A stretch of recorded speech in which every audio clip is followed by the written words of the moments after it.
करमाळा विधानसभा मतदारसंघाचे युवा नेते सन्माननीय अतुल भाऊ खुपसे। घेतो घेतो घेतो काळजी करू नका। ए भया कोट ही ढाण्या वाघ आहे आंबाडचा। हात वर कर भया, वर दोन्ही हात। हा अमित गाडे सोबत आहे, हे पवन पाटला सोबत आहे, अमोल राजेला मतदान करणार आहे। बस बर, मगाचा व्हिडिओ दबावपोटी झालाय, आता दुसरा व्हिडिओ धाडसानं करू। बसा खाली, आता हुस्तोर बोलायचं नाही। अमितराव, हा आपण दोघं मिळून बसू, संपलं की बाजूला बसू। मला बी काय प्रचारात अजून काय बसलो नाही, मी बी निवांत। हो, अजिबात बोलायचं नाही। जिल्हा परिषद ही माझ्यासाठी दिलंय का? हा, जिल्हा परिषद आणि तालुका पंचायतच्या निवडणुकी संदर्भात इथे जमलेल्या सर्व माझ्या 17 गावातील मतदार आणि बंधू भगिनींनो, स्टेजवर बरीचशी नेते मंडळी आहेत, मला माफ करा, कुणाचंच नाव न घेता सुरू करतो का तर आपल्याला अंधारेताईंचं भाषण ऐकायचंय। अंधारेताई जवळ आलेत आहे, जेवढं मला शक्य होईल तेवढं करून ताई आले की आपलं ताईचं चालू होईल। वेळेचं बंधन आहे। प्रत्येक माणसाने संत सांगितलं, महात्मे सांगितलं, वेगवेगळ्या पद्धतीनं कुरडू गावातल्या अडीअडचणी सांगितल्या, तालुक्यातील सर्व प्रश्न सांगितलं, पण भाषणातून आपला उमेदवार कसा आहे हे तेवढं मी सांगणार आहे। 1-2 मिनिटात तेवढं ऐकून घ्यायचं। आजच्या भाषणात मी कुणावरही टीका टिप्पणी करणार नाही। आपल्या कुरडू गावात जन्मलेला सर्वसामान्य घरातला माणूस, ज्याच्या पोटी जन्मला असे ढेकणे नाना वायरमॅन म्हणून शिराळच्या गावात गेले। माणसं साधी कशी असावी, सर्वसामान्य कशी असावी, ह्याचं ज्वलंत आणि ताजं उदाहरण कुठलं असेल तर मगापासून बसल्यापासून मी बाळदादाला म्हणलं की नानांना वर स्टेजवर बोलवा, बसू दादा। सर्वसामान्यात बसणारा तुमचा नाना, ज्यांचं गाव कुरडू आहे, अशा माणसाला, अशा उमेदवाराला निवडून द्यायचं। गेल्या 8 दिवसापासून आपण बघतोय की त्यांच्या घरातला प्रत्येक माणूस या ठिकाणी प्रचारात फिरत आहेत। बाळदादाच्या घरचे आहेत, राजाभाऊच्या घरचे आहेत, वहिनी पुढे बसले ते, त्यांच्या बरोबर असंख्य असा महिलांचा जनसमुदाय आहे। मग बाळासाहेब ढेकणे आपल्या गावचा माणूस आहे, आपल्या जन्मभूमी या ठिकाणचे असणारा ढेकणे नानांचा चिरंजीव आहे। तुम्हाला गर्व आणि अभिमान वाटला पाहिजे की आपल्या गावातला माणूस शिराळ या गावी जातो आणि त्या ठिकाणची ग्रामपंचायत निवडून आणतो। बघा, अनेक ग्रामसेवक झालं, तलाठी झालं, वायरमॅन झालं, पण तुम्हाला अभिमान गर्व वाटला पाहिजे की तिथं जाऊन त्यांनी शिराळला ग्रामपंचायत आणली। पहिली ग्रामपंचायत त्यांनी निवडून आणली। तरुण असणारा, तडफदार असणारा, कामाचा लेखाजोखा एवढा वाढवला की पहिल्यांदा न देता शिराळवाल्यांनी पहिल्यांदा ग्रामपंचायत दिली, दुसऱ्यांदा ग्रामपंचायत दिली, तिसऱ्यांदा ग्रामपंचायत दिली। सलग 15 वर्ष त्या ग्रामपंचायतीवर तुमच्या गावचं वर्चस्व आहे, कुरडूचं वर्चस्व आहे, कुरडूचं नाव आहे, कुरडूच्या माणसाचं वर्चस्व शिराळवर ठेवलंय, म्हणून तुम्हाला अभिमान आणि गर्व वाटला पाहिजे। सर्वसामान्यात मिसळणारा, एकदम गरीब असणारा, नम्र असणारा माणूस, एक कानाखाली दिली तर दुसरा गाल पुढं करणारा असा माझा दोस्त बाळासाहेब ढेकणे, त्याला प्रचंड मताने निवडून द्यायचंय ही मी तुम्हाला विनंती करणार आहे। मग तुमच्या उमेदवाराबद्दल मला जास्त सांगायची गरज नाही, माझ्यापेक्षाही तुम्ही ओळखणार आहे का तर तुमच्या गावातले एक सोडून 2 उमेदवार आहेत। अमोल गायकवाड सारखा सर्वसामान्य घरातून आलेला माणूस, ज्याच्या घरी कुरडूच्या गावातली कुठली पार्टी नाही, बिना पार्टीचा माणूस, बाकीचे 16 ग्रामपंचायत सदस्य पडले आणि एकमेव निवडून आला। तुम्ही एक विचार केला पाहिजे की त्या माणसात, त्या पोरात काहीतरी असल्याशिवाय तो निवडून आला नाही। असा पोरगा जनवाड्या, वस्त्या, रस्ते, आसपासचा परिसर जो आपल्या कलेतून वेगवेगळ्या नेत्याकडे जाऊन त्या ठिकाणी सुंदर करण्याचा प्रयत्न केला। कुणाचं लाईटचं काम असू द्या, कुणाचं कुठलंही काम असू द्या, प्रत्येक वेळेस वेळ प्रसंगी कुठला वादविवादाचा प्रश्न असू द्या, स्वतः झोकून देणारा कार्यकर्ता अमोल गायकवाड, ह्यांच्या आईला आपल्याला मशाल या चिन्हावर मतदान करून प्रचंड मताने निवडून द्यायचंय। ही झाली आपल्या उमेदवाराची ओळख।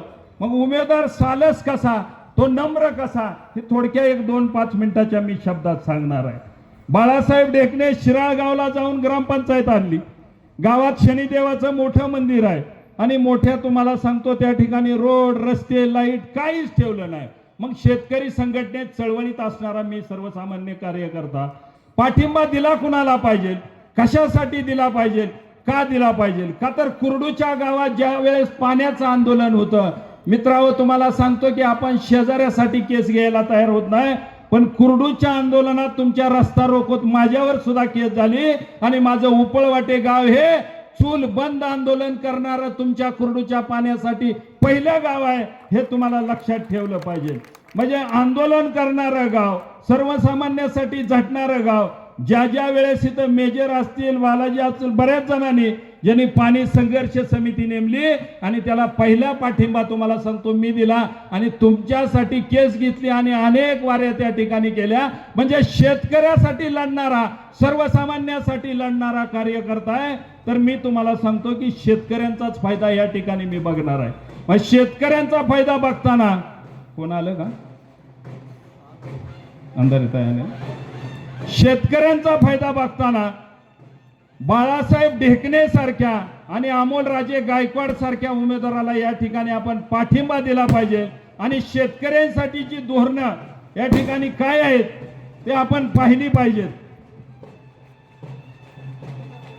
आजच्या या सभेला संबोधित करण्यासाठी ज्यांचं आता जिथं आगमन होत आहे, शिवसेनेचा हिंदू हृदय सम्राट वंदनीय बाळासाहेब ठाकरेंचा कणखर वाना, पक्षप्रमुख उद्धव ठाकरे साहेबांची मशाल, विचारांची प्रगल्भ उंची, शालूतून टोले मारून विरोधकांना घायाळ करणाऱ्या आणि पक्ष अडचणीत असतानाही शिवसैनिकांचं धैर्य आणि मनोबल वाढवणाऱ्या अशा या शिवसेनेच्या सोलापूर जिल्ह्याच्या संपर्क प्रमुख तथा शिवसेनेच्या महाराष्ट्र राज्याच्या प्रवक्त्या तथा शिवसेनेच्या उपनेत्या आणि उद्याच्या 2029च्या शिवसेनेच्या विधान परिषदेच्या भावी आमदार सन्माननीय सुषमाताई अंधारे यांचं इथं जोरदार टाळ्या वाजवून आपण स्वागत करूया.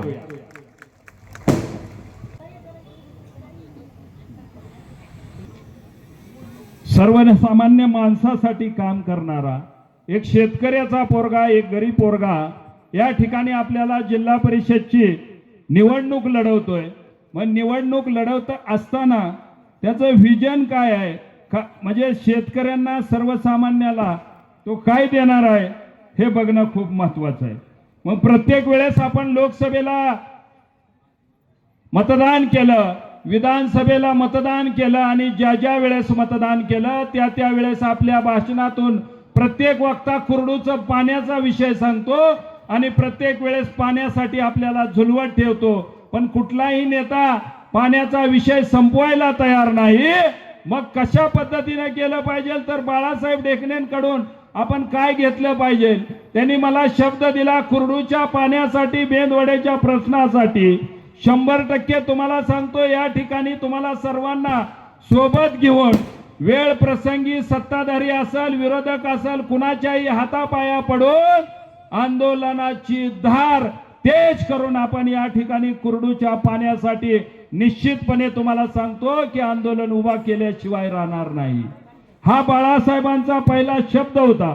म्हणून बाळासाहेब ढेकणेंना सर्व शेतकरी संघटनांनी या ठिकाणी पाठिंबा देण्याचं ठरवलं आणि पाठिंबा देण्याचं ठरवल्यावर त्या ठिकाणी प्रचाराची सुरुवात झाली. प्रचाराची सुरुवात झाल्यानंतर एका बाजूने दादागिरी असणारा, गुन्हेगारांचा बादशाह असणारा आणि दुसऱ्या बाजूनी त्याच्या नावावर एकही 80 सारखी केस नसणारा पांढरा शुभ्र उमेदवार आपण त्या ठिकाणी मैदानात उतरवला आणि तालुका पंचायतला तुमच्यात अमोल गायकवाडच्या मातोश्री या ठिकाणी उभा आहेत. मग काय देणार म्हटल्यानंतर त्यांनी सांगितलं की अतुल भाऊ आपल्याकडे डीपीचा काम चालू आहे, लाईटचं काम चालू आहे, आपण कॉन्ट्रॅक्टर आहे. मग सर्वसामान्य आणि गरीब शेतकऱ्याची अडचण कुठली असेल तर तुम्हाला सांगतो आपल्याला लाईटची अडचण आहे. मग प्रत्येक वेळेस ज्या ज्या वेळेस आपला डीपी जळला जातो त्या त्या वेळेस आपल्याला वर्गणी करावी लागते आणि वर्गणी गोळा करता करता 8-10 दिवस जातात आणि त्या ठिकाणी पाण्यासाठी आपल्याला पिकं जळून जायचा विषय राहतो. म्हणून बाळासाहेबांनी एका हाकेत सांगितलं. बघा, खूप विचार करण्याजोगी गोष्ट आहे. भाषण करून राशन मिळत नाही, भाषण करून तात्पुरती करमणूक होती. पण ही तुम्ही लक्ष देऊन ऐका. कुरडू गावातल्या 17 गावात 5 वर्षासाठी बाळासाहेब ढेकणे हे जळालेले डीपी भरून देणार आहेत आणि ते पण मोफत देणार आहेत. मग गडी मला वाटलं की भाषणापुरता गप्पा मारून निघून जाईल आणि परत आपल्याला इकडं तिकडं झालं की तुम्ही म्हणसाल की याला डीपीच्या घोषणा झाल्या.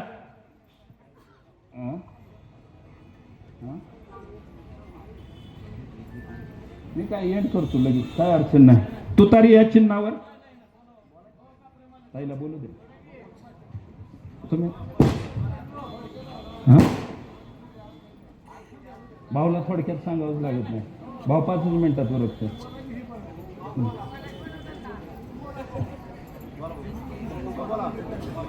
तुम्ही म्हणसाल तसं. हॅलो, मी उमेदवारच सांगणार आहे. ह्या बघा, ऐका की सर्वसामान्याला आणि शेतकऱ्याला फायदा काय आहे एवढंच सांगणार आहे. हां, आम्ही काय कुठल्याच उमेदवाराचा नाही, मी शेतकऱ्याच्या बाजूचा माणूस आहे. लक्षात आलं का? आता आम्ही इतक्या वेळ ऐकायची भाषणं, बसायची, मतदान द्यायचं, पण आमचा फायदा काय? म्हणजे मी स्टेजवरचा माणूस नाही, सर्वसामान्याच्या बाजूचा माणूस आहे. तर आमचा फायदा काय झाला पाहिजे की बाळासाहेब ढेकणेंनी सांगितलं की आपल्याला या ठिकाणी डीपी फ्री मध्ये दिली जाईल. बघा बरं का, मी पिंपळखुटच्या सभेत, भोगेवाडीच्या सभेत त्यांना विचारलं, बादलेवाडीच्या सभेत, की एका बाजूने डीपी जळला, शेतकऱ्यांनी ध्यान देऊन ऐकायचंय, तर तुम्ही आईलचं पैसे घेणार का? तर त्यांनी सांगितलं मी आईल बी फ्री देणार, जी डीपीला लागतंय ती, जळलेला डीपी देणार, ऑइल देणार. दुसऱ्या सभेत त्यांना विचारलं की ती वायरूप आपला सोल डीपीचा असतो तो देणार का? तो बी देणार. 10,000 15,000 रुपये डीपीला खर्च होतो, वर्गणी गोळा होत नाही. ही सर्वसामान्याचा विषय आहे. आणि तुम्हाला सांगतो, कशाची बी नाटकं करता येते ती, पैशाची नाटकं करता येत नाही ती. चिरीमिरी 1000-500 इलेक्शन मधलं कुठं बी जात येतं. मग हा विषय मला महत्वाचा आवडला, म्हणून एवढं बोलत बोलत बाळासाहेबाला म्हणलं की बाबा तुम्ही येण्या जाण्याची बी सोय करणार का? डीपी काढून न्यायची आणि डीपी आणायची. बाळासाहेब म्हणले, भाऊ एवढ्याच इलेक्शन मध्ये तुम्हाला जर मारायचं असलं मला, तर तुम्ही ती बी करा सोय. तुमची जर इच्छा नसेल की मी पुन्हा कवा उभाच राहून माझं दुकान बंद पाडायचंय का? बाळासाहेबाला म्हणलं जाऊ द्या मरू द्या, आम्ही टमटम मध्ये डीपी घेऊन जातो, डीपी आणतो. पण डीपी 5 वर्ष आपल्याला बाळासाहेबांनी सांगितलं. बघा, ढवळ्या शेजारी पवळ्या बांधला आणि वाण नाही म्हणून गुण लागला. तुमच्या गावचं बालाजी जगताप सकाळी मला व्हॉट्सअपला बघितलं, बाळासाहेब डीपी देतोय, तर हा पट्ट्या म्हणला माझ्या वार्डातलं येण्या जाण्याचा खर्च 5 वर्ष मी डीपीचा करतो. बालाजी जगतापसाठी एकदा टाळ्या वाजवा. म्हणजे कुणाची बी डीपी जळली, 2000 लागू 5000 लागू, त्या डीपीचं भाडं बालाजी जगताप देणार. वार्ड नंबर 3 मधलं कुरडूचं. कुठे गेलं बालाजी? सांगू ना, लोक मला अडवून पुन्हा. हा, तर त्यांनी सांगितलं की ते मी आपला फायदा बघतोय. मग वायरूप झालं, ऑइल झालं, डीपी झालं. आता डीपी जळली की आपल्याला अडचण नाही. पोल असल, केबल असल किंवा नवीन डीपी असलेल्या ह्या शासकीय योजनेतनं त्या डीपी आपल्याला करून देतो म्हणतात. आजपर्यंत आमदार आला, खासदार आला, मंत्री आला, एवढी चांगली योजनाच नाही. आणि 5 वर्ष निकाल काय बी लागू द्या. बघा बरं का, पुढलं निकाल काहीही लागू द्या, परंतु जनाची नसली मनाची आपल्याला पाहिजे. म्हणून आपण बाळासाहेब ढेकणेला असं मतदान करायचं की त्या गावातून डीपी मागाय जाताना बाळासाहेबाच्या मॅनेजरनी सांगितलं पाहिजे खुर्चीवर बसा, चहा प्यान, डीपी घेऊन जावा. बालाजी जगतापाचं वाहन, बाळासाहेबाची डीपी, आपलं काम जमून गेलं. हा मुद्दा मला पटला आणि बाळासाहेब ढेकणेलाही दिलं. मग माझ्या डोक्यात परत विषय काय आला की बाबा ही उमेदवार जर डीपी देत असेल तर पुढच्या बी उमेदवारानं काहीतरी दिलं पाहिजे. मग त्या उमेदवाराचा धंदा काय आहे तुम्हाला सांगायची गरज नाही. बरं, आमच्या गाड्याला लाईटीतलं कळतंय पण जनावरातलं कळत नाही. आमचा माणूस लाईटीला हुशार आहे, माणसाला हुशार आहे, माणुसकीला हुशार आहे, पण जनावरातलं कळत नाही. मग पुढच्याचा जर असेल धंदा, बरं मी म्हणतो जर्शी द्या, 2 स्थळ चालणारी द्या, 1 सड चालणारी द्या, फळकर कालवाड द्या, काहीतरी आम्हाला द्या. बरं मी म्हणतो सगळ्या लोकांना जर तुम्हाला वाटता आली नाही, महाग वाटली, तर आमच्यासारख्या गावोगावच्या पुढाऱ्याला एखादं कालवाड, दुसरं कालवाड, तिसरं कालवाड. बरं तुम्ही सांगतोय की 5-5 वर्ष तुम्ही फिरत नाही आणि काय करायचं, कवा बळसली आणि काय करायचं आणि इंजेक्शन कवा भरायचं आणि कसं करायचं. 10 लिटर चालते, 5 लिटर चालते. म्हणजे माझा सांगण्याचा उद्देश आहे की बळसून बळसून गाई बेजारण गडी 5 वर्षांनी यायचा, कसा आपल्याला मेळ बसायचा. बर हामरून केलाय का, मुका केलाय का, कसं. म्हणजे जनावरातला गडी बाळासाहेब हुशार नाही, परंतु सर्वसामान्य शेतकऱ्याला फायदा झाला पाहिजे. म्हणून माझी कुरडू गावातील आणि आसपासच्या परिसरातील सर्वांना विनंती आहे, बाळासाहेब ढेकणे जर आपल्याला डीपी देत असेल तर समोरचा उमेदवार आले की त्याला कालवाड मागा. कालवाड नाही दिला तर एखादा अंतुल्या मागा. म्हणजे त्याच्या मनानं खटकाकड कापाय नेण्यापेक्षा एखादा अंतुल्या द्या म्हणायचं. बरं बिगर ह्याच्या मागं तुम्ही अंतुल्या गायच्या मागं लावता. एखादं तुम्हाला सांगतो रिडकू मिलं तर त्याच्यात शान घालून बोहात तयार करून त्याच्या मागं उभा करता. असं काहीतरी आम्हाला द्या. गोष्ट विनोदाची नाही तुम्हाला सांगतो, पण समोरच्या बी उमेदवारानं काहीतरी दिलं पाहिजे. आणि तुम्ही त्या उमेदवाराला आल्यानंतर विचारल्याशिवाय राहू नका की बाळासाहेब ढेकणे डीपी देत असेल तर तुम्ही कालवाड द्या. अनेक लोक आली, अनेक लोकांनी आश्वासनं दिली आणि अनेक जण त्या ठिकाणी आपल्याकडून मतदान करून गेले. म्हणून वेळेचं बंधन आहे. मी थोडक्या शब्दात संपवतो. आपल्याला ताईंचं भाषण अजून ऐकायचंय. बाळासाहेब ढेकणे यांचं चिन्ह आहे तुतारी. तुतारी वाजवणारा शेतकरी कुठल्याही भूलथापाला न बळी पडता तुतारी वाजवणाऱ्या शेतकऱ्याला एक मतदान द्यायचंय. आणि कुरडू गणातून आपल्या अमोल राजेच्या आई आशाताई गायकवाड यांचं चिन्ह आहे मशाल. म्हणजे एक तुतारी एक मशाल कुरडूवाल्यांनी धरायचंय. आणि पलीकडली जी लोक आले ते त्या ठिकाणी आकाश पाटील उभा आहेत. त्या ठिकाणचं दुर्दैव असं आहे की दोघा सख्या भावातली लढत आहे. सख्या भाव एका घरात राहणाऱ्यात लढत लावलेली आहे. पण बबन बापूंचं कार्य बघता तुम्हाला सांगतो की थोरल्यापेक्षा जीव कुणावर असतो तर धाकट्यावर असतो. आकाश पाटील हा लाडका पोरगा त्यांचा आहे. म्हणून तिकडलं मतदान अकोले गणात वर तुतारी खाली तुतारी, आपल्या गणात वरती तुतारी खाली मशाल. ह्या मतदानावर मतदान करायचंय, ह्या चिन्हावर. आणि येणाऱ्या 7 तारखेला आपल्याला प्रचंड मतांनी निवडून द्यायचे. दुसरी गोष्ट राहिली, आता 4 दिवस राहिले ते तरण्या पोरांनी काळजी करायची कारण नाही. कुणाची काय अडचण असेल, फोन पे गुगल पे काय असेल ती मला पाठवायचा. कुठं गेला तर स्कॅनर मला पाठवायचा. बाळदादा दिलदार माणूस आहे, राजा हरिश्चंद्रासारखी औलाद आहे. अजिबात तुम्हाला सांगतो कुठेही कमी पडणार नाही. त्याची ग्वाही मी देतो आणि माझे 2 शब्द संपवतो. जय हिंद, जय महाराष्ट्र. धन्यवाद. यानंतर या सभेच्या निमित्तानं उपस्थित असलेले युवा नेते सन्माननीय ऋषिकेश पाटील यांचं आम्ही इथं स्वागत करतोय. त्याचबरोबर शिवसेनेचे प्रवक्ते सन्माननीय रणजित भैया बागल यांचं आम्ही इथं स्वागत करतोय. यानंतर माढा तालुका